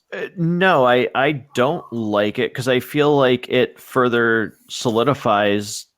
I don't understand why Clark is so mad about Batman. I guess, like, okay, maybe you're branding them and he thinks that's taking it too far, but he acts like Batman's out there branding innocent people. Like, he picked up a jaywalker and was like, no, you've got the Bat brand. Like, no, these are like rapists and murderers and people who push drugs on the streets of Gotham and kill. Like, he's taking out bad guys. And like, Clark acts like he's, again, just taking run-of-the-mill everyday people and destroying their lives. So I don't think this adds anything. I think it actually makes it worse that he would be upset with Batman to the degree that he is, because it paints this picture that Superman's like, oh, Batman's the worst. And it to me, it makes no sense. It's a bad scene. But this also, Rob, leads into something that I will say it's weird that they cut out in the theatrical version, because it speaks to Superman's character. If you know the character of Superman, that after the bomb goes off in the Senate, he still sticks around to help people, even though there's probably a lot of people that want to go after him. It just shows that, like, he does want to help people. So again, I don't know why that scene was cut out, because I thought it, once again, I thought it helped dive into the character of Superman. Like you said, the Boy Scouts, so to speak, and sometimes that gets boring, but at least it's consistent to what he's supposed to represent. Yeah, there's I sort of like that, and actually from a strategy standpoint, I thought it looked good for him to try to be helping people, so that it was less likely that he was involved. There's a phone call to his mother that happens right around there as well, that I believe is an addition to the Ultimate Cut. I found it kind of pointless, and it really made no sense. And to me, you leave that one on the cutting room floor altogether. It doesn't even make the Ultimate Edition. In fact, I think that just gets cut out of the screenplay and never even shot. I just sort of felt like it was kind of pointless in an already long movie. Yeah, I don't like that scene either. I don't think it was completely necessary at all. But another scene that I don't think is necessary at all, because it comes out of nowhere, and it's just like, again, it's oh, well, we're adding this and let's bloat this universe even farther. I don't get anything from the reveal of Steppenwolf in the Ultimate Edition, where he's got the mother boxes. I understand that it's relevant to what Lex says to Batman when he visits him in prison. But again, it's a weird transition how this scene actually goes, where like all of a sudden, like these guards are coming in to take Lex away, and it's just like, oh, who is this character? Because again, unless you're a fan, Rob, who the heck would know what's going on here? Like, I think you would just be confused. I mean, I've seen Justice League, know who Steppenwolf is, and I was confused by this scene. Like, why is this happening? How is he talking? What's going on here? And where were those guards like 20 minutes ago? Like, there's so much of this movie doesn't make sense, that when you do what we're doing right now, and you try to take a bad movie that doesn't make sense and try to force it to make sense, it just kind of makes your head hurt. Yeah, no, definitely. I do like there's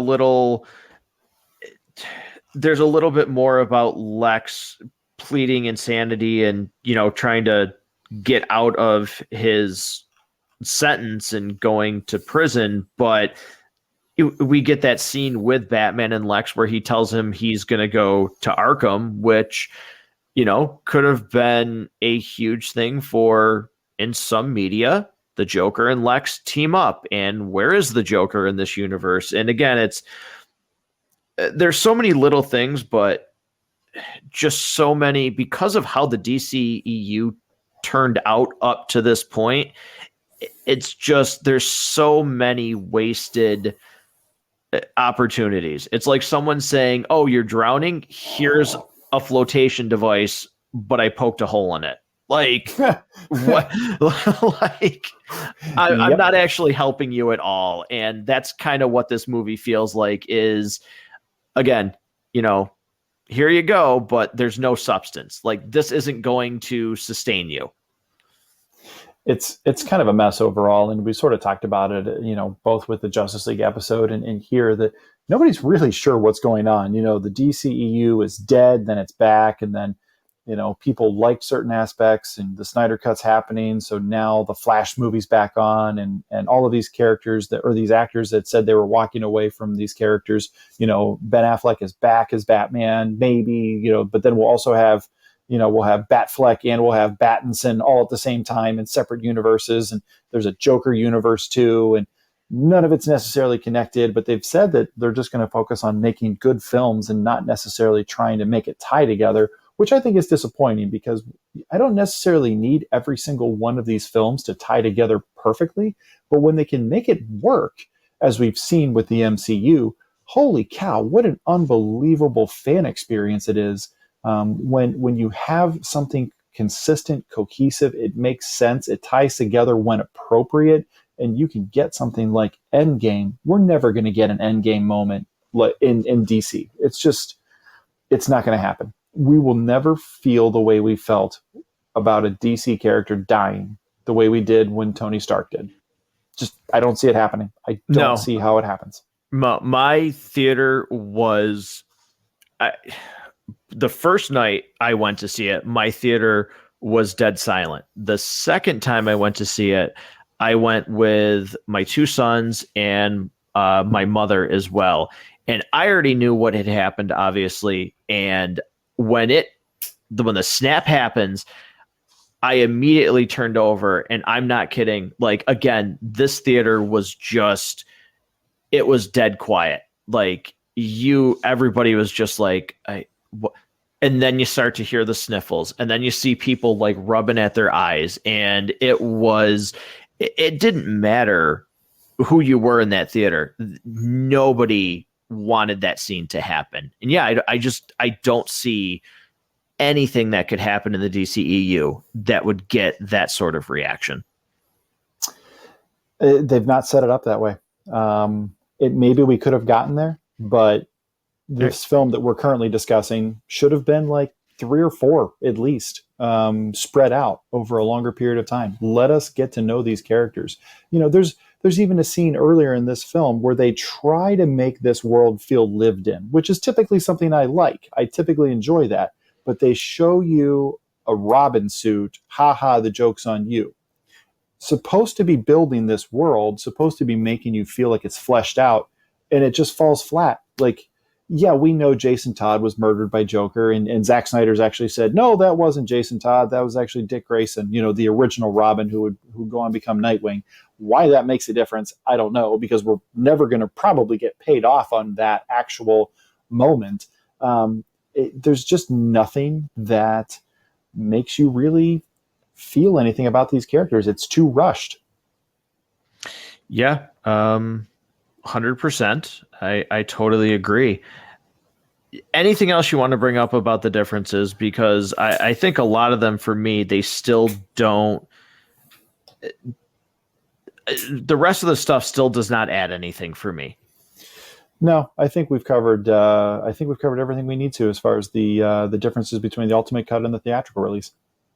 All right. So what we want to do here is we actually want to, at this point, based on the fact that the Snyder Cut's coming up, we want to do our review here. So why don't we start with this movie and where we rate this, and then we're going to go over where these movies in the DCU rank on our list. So, Rob, Batman v Superman, just this movie alone, what is your rating for this movie? So out of 5 reels, this to me is 1. There is not a lot of reason to rewatch this, unless there's something in the Snyder Cut that you're like, oh, I wanted to see how that got set up this way, which I struggle to think of why I would watch a 4-hour movie and then need to rewatch a 3-hour movie. There's so much that doesn't work. So many promising things that don't pay off. And save Martha. And then do you bleed? You will. Oh my God. Just 2 terrible lines, that are just awful. It's one reel out of 5. Okay. I actually give this, as much as I bagged on this movie, I give it 2.5 reels. And for me, I think I'm still so, anytime I see this, I am still so captivated by Bruce Wayne's performance that a lot of this movie kind of doesn't matter, because I still think about his performance in this movie. So I don't know how that translates to 2.5 stars. That must just be how much I like Ben Affleck as Batman. But yeah, I give this 2.5. All right. So, Rob, let's go 1 for 1 here. We want to rank the DCEU. Where does your number 1 rank in the DCEU? What movie is number 1 for you? Number 1 for me is the first Wonder Woman film that came out in 2017. I think it's a lot of fun. Gal Gadot is great as Wonder Woman. Chris Pine is great in that movie. And there's a lot to like. There's a lot of fun in that movie. There's not a lot of films that take place in World War I. It's just so much fun in that. I know there are some people who actually don't like this movie, but to me, I think this is the best thing that DC's put out. Yeah, I am going to agree. I think this is number 1. And for me, it's not, I hold my number 2 pretty high. I think it's a very good movie. I won't say it yet, but to me, as of right now, it's still not close. I think by far the first Wonder Woman is the best effort from the DCEU. So, Yep. yes, I totally agree. That is number one to me. I agree. All right. I'm gonna keep letting you go first, and we'll go back and forth here with where we stand. So number 2 for me is Aquaman. I think in Justice League, Jason Momoa was one of the highlights. I think he gives us a different take on Aquaman. I think his solo film. I think they write it very well. They let him do what he does best. They play to his strengths. They let him be kind of funny. They let him be sort of, just kind of a bro, but not in a offensive frat boy way at times. And I really enjoy it. I think it's a lot of fun. Yeah, there's plot holes if you want to get into them. But to me, I really enjoy it. There's not a lot of that movie that I have problems with. All right. I'm going with Shazam as my number 2. I compare this movie to Guardians of the Galaxy. I don't think that this movie really had any right to be good. The trailer didn't look all that interesting to me when it came out, but for whatever reason, this movie for me works. I think also similar to Ant-Man, this movie has a lot of heart. It makes you root for the main character. You want him to succeed and do well, and I really like it. Shazam is number 2 for me. So I have Shazam at 3, and I could easily understand how somebody had it as even number 1, possibly. If this was your favorite film in DC, it's understandable. You're right. It has heart. It has charm. It is very much like Ant-Man or even Guardians of the Galaxy, where the film was announced and you're going, wait, why? Like, they're doing a Shazam movie. Out of all of the films they could do, this is the one they chose. This is the next character they want to do. As demanded by who exactly? Right. But it works. It's fun. It tells you an origin story that you're not bored with, and it makes you want to see a sequel. Yeah.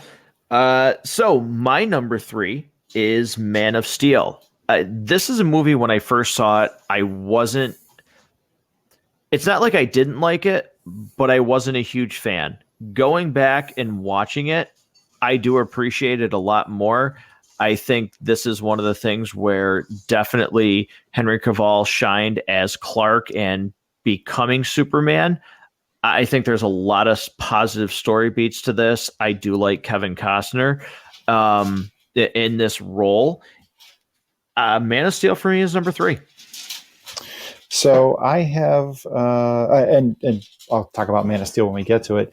4 for me is Suicide Squad, and I know it's not a good movie. I'm aware of that. There are problems with this movie. I'm not going to try to defend it. The reasons I enjoy it are it's fun. It's kind of quirky. It's different. We've not seen this before. I think Margot Robbie is fantastic as Harley Quinn, and when she is put front and center, this film works very well. You can see where studio interference definitely made this a different movie than what it could have been. I think Will Smith as Deadshot is very good. He's good. Yeah, I think he's very good as Deadshot. It's a shame we're most likely not getting him back because I would have loved a solo film with him. There's parts of this that if you just throw popcorn in your mouth and just watch it, it's a great time. All right.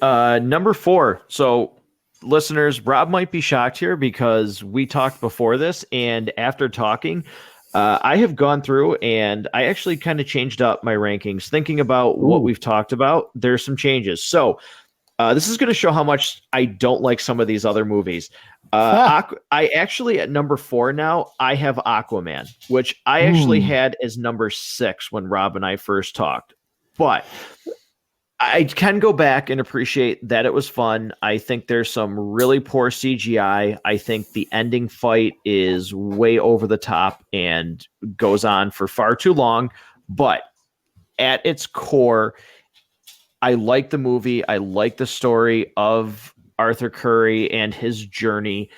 I think it's a good first effort. And the more I think about it, it made me anticipate a sequel. So that bumped up 2 spots for me because, yeah, he's got a really great on-screen presence, and I appreciate him as a character. I believe him as a character. So I actually have bumped that up on my list to number 4. I think part of the reason you dislike it was you don't like the movie Black Panther, which is weird because it's a great movie. And this is basically DC's version of Black Panther, but the protagonist and the antagonist are reversed.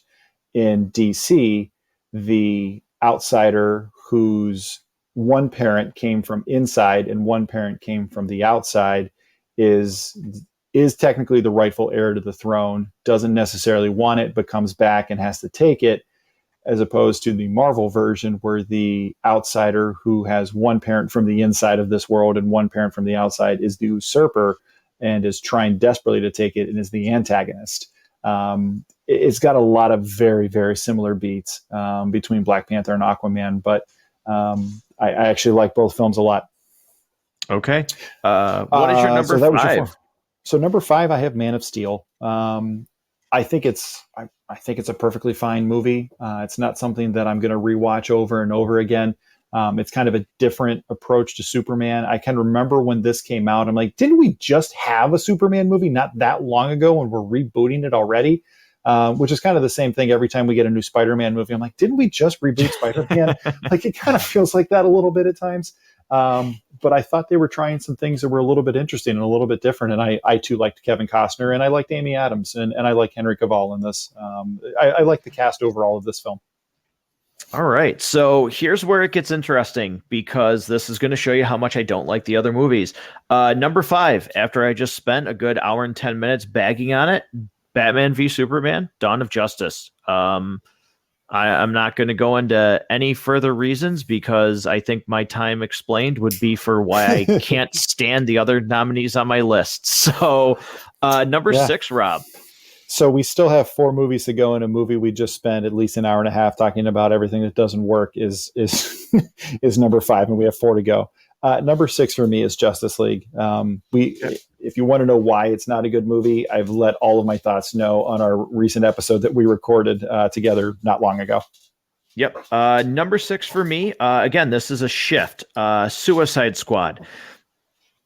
All right. It's fun. Thinking about Deadshot, Harley Quinn.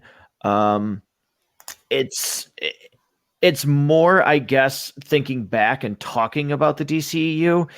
It's not so much more of a, oh, geez, I like this movie. It's just me rethinking about how much I don't like the other movies. So not that I like Suicide Squad anymore. I just got reminded of how much I cannot stand 7, 8, and 9 on my list. So number 7. Number 7, we intend to eventually record an episode on this. We've talked about it. Is Wonder Woman 1984. This film is not good, but it should have been better to adapt a line from that movie. It's there's really not a lot of reasons why this film should have been as bad as it is. You see the casting. The casting is phenomenal. The performances are good. It largely, the story is terrible. It's basically adapted from every Saturday morning cartoon you've ever seen ever. But I'll save my teardown of it for when we eventually get a chance to record an episode on it. Gotcha. Number 7 for me is Birds of Prey. This is another one where it was ranked higher, and talking and thinking. It's a movie that I originally thought was better. It's got some great fight scenes. I like the creativity of how they fight in this movie, but in terms of the fact that this is supposed to be part of the bigger DCEU, and that's how it was marketed, this is another movie that makes absolutely no sense. And I do not have enough time to go into why, but this movie is going to be number 7 for me. At number 8, I have Batman v Superman.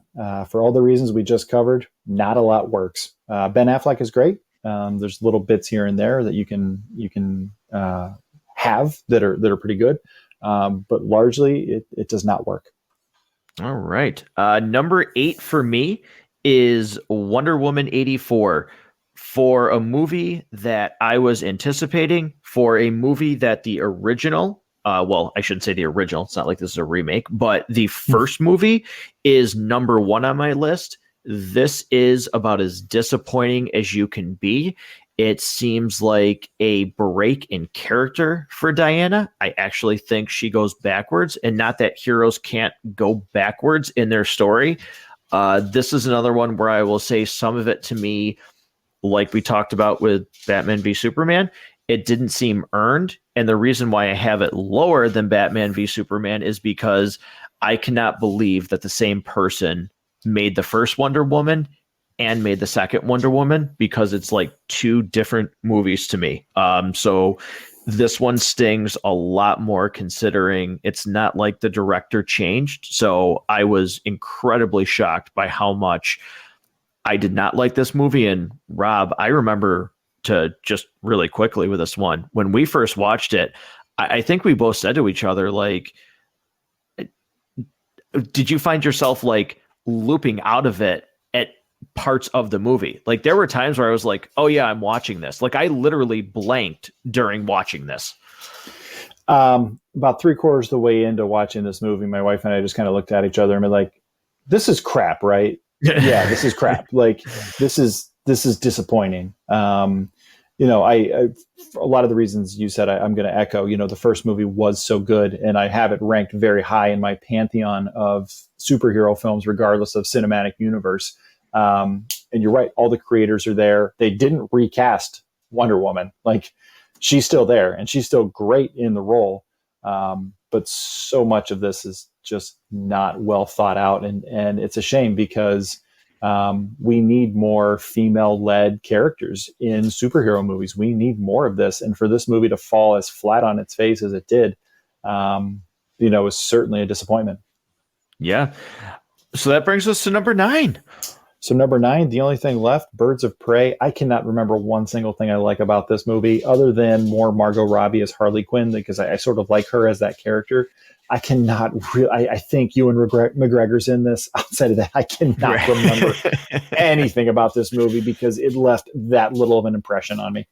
All right. Well, number 9 for me is a movie we just reviewed, like you said. So if you want more of the thoughts on my number 9, which is Justice League, I can't stand this movie at all. I think it's terrible.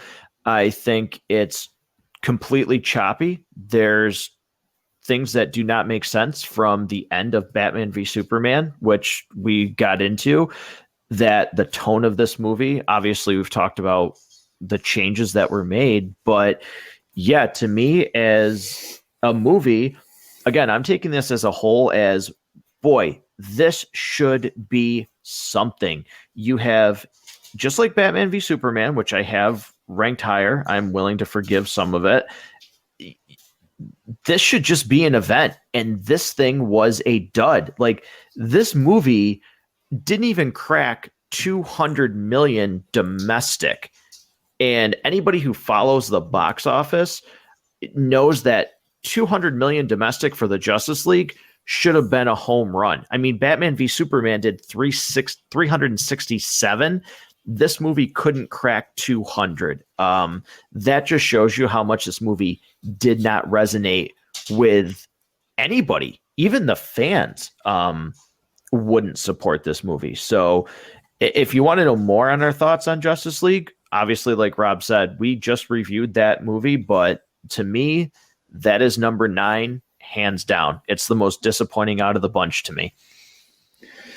And it's sad. We covered this a little bit with the Justice League, but Batman, Superman, Wonder Woman are probably worldwide your 3 most recognizable superhero characters. Right. I would say they're probably more recognizable than even Spider-Man, those 3 by themselves.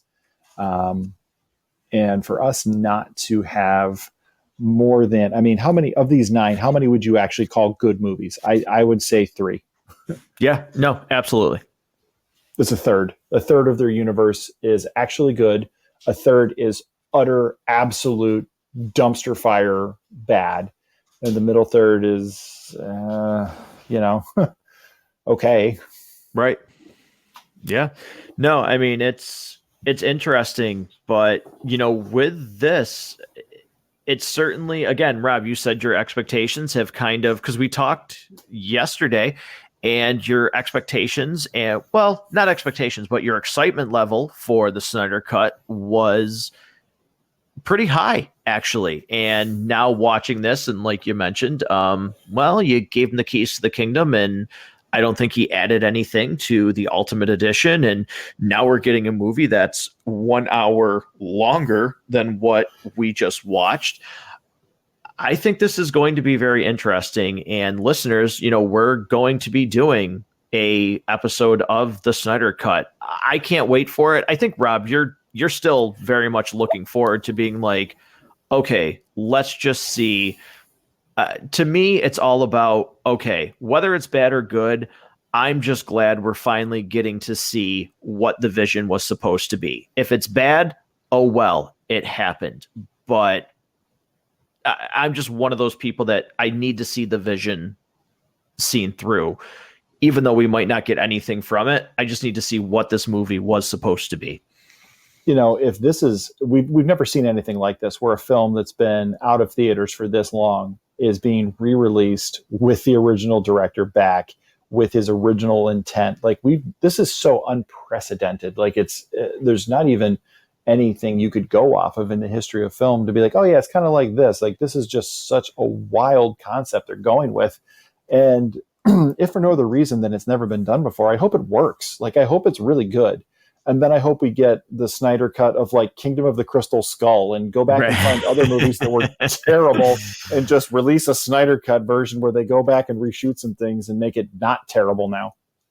Yeah, that's going to be a really interesting episode. We plan on filming that very soon after the release, which is this coming week here. This is the, Rob, 16th? I just blanked.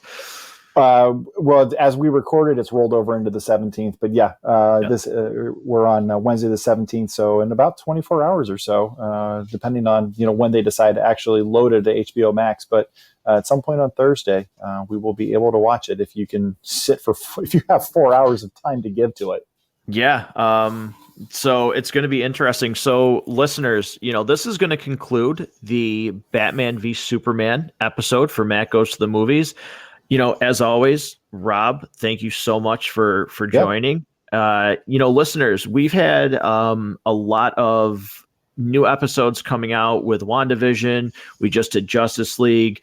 We're going to be doing the Snyder Cut. Rob helped me do a video release for what's coming up. But one thing that I have seen is a lot more, and we appreciate it. We've seen downloads of older episodes, specifically things like Revenge of the Sith. So to listeners who have started, for the first time, or people who are getting more episodes, interact with the show. We love it. The email is a abbreviation of Matt Goes to the Movies. So that email address is mgttmpodcast@gmail.com. Send us your thoughts on this episode, what you want to see, and what you think of the movies that we've reviewed. We love seeing the feedback. We love interacting. So keep those things coming and look forward to these upcoming episodes, because we have a blast doing them. So, thank you very much. And Rob, thank you to you as always for helping out with these. Anything you want to close out with? We certainly appreciate everybody who takes a minute or two to download and hear our voices while they're driving to work, driving to school, mowing the lawn, doing dishes. If you're on the treadmill right now, getting them gains, and you're choosing this show to listen to, we think that's pretty cool, and we appreciate you. Yeah, absolutely. Thank you, everybody. This has been Batman v Superman Ultimate Edition. Look forward to Justice League coming up soon. Be safe.